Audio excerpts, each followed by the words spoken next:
j'appelle le professeur Alfandari, qui est professeur de droit privé, qui a été le premier doyen de la faculté et qui m'a fait l'honneur, quelques années plus tard, d'être mon vice-doyen. Merci. Merci. Ça va?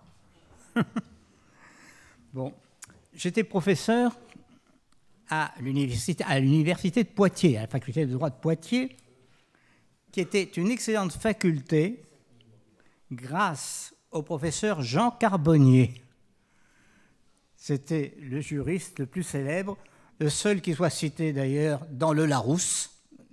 Donc, c'est un professeur remarquable qui liait le droit à la philosophie, à l'histoire, à la religion, et qui donnait au droit un fondement humanitaire, beaucoup plus qu'un fondement impératif. Parce que quand on parle de droit à certains étudiants, ils disent que leurs professeurs, ils font une, deux, une, deux, une, deux, une, deux. Et évidemment, vous voyez l'image qu'ils ont du droit. Dans la vision de Carbonnier, ce n'est pas du tout ça. C'est au contraire les droits fondamentaux, les droits individuels, ceux des femmes, ceux des enfants. Ça compte énormément. Et cela a fait beaucoup de plaisir aux étudiants. Et ça m'a fait beaucoup de plaisir aussi, car je me suis inspiré justement de ces idées originales. Mes rapports avec les étudiants ont dès lors été excellents. Et à la fin de mes cours, j'aimais qu'ils posent des questions et que l'on discute. C'était très agréable et je les trouvais d'ailleurs très intelligents. Ils avaient des questions qui étaient souvent très intéressantes.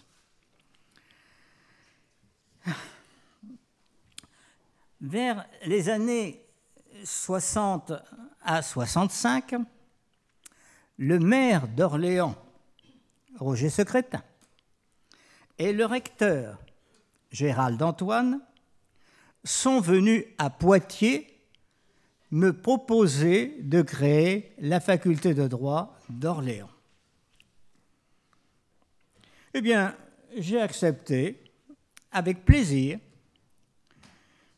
Orléans était, c'est vrai, l'une des villes qui avait créé très vite une faculté de droit. On en a parlé tout à l'heure. Hein.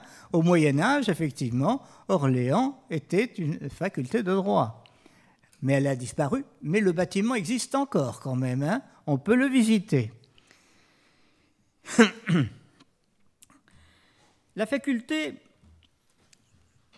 qui a été créée, donc, on vous en a parlé, vous connaissez la date, a bénéficié d'importantes subventions de l'éducation, du ministère de l'Éducation nationale. Et ces subventions ont permis la construction des bâtiments,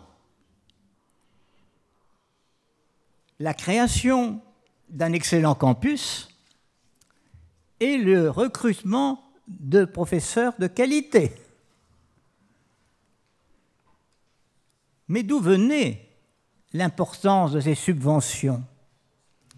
Eh bien, du fait que Paris était complètement débordé.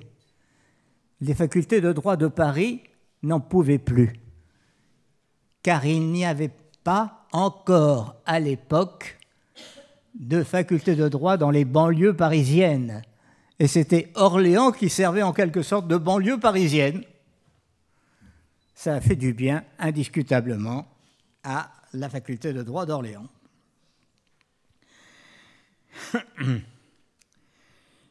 J'avais accepté la venue à la faculté, lors de mes cours, de professionnels, et notamment de chefs d'entreprise. Ils discutaient avec les étudiants. Ils parlaient justement des entreprises, de l'économie, de la gestion, en même temps que je parlais du droit, et on liait droit, économie et gestion. Eh bien, ça a permis aux étudiants de trouver très rapidement un emploi.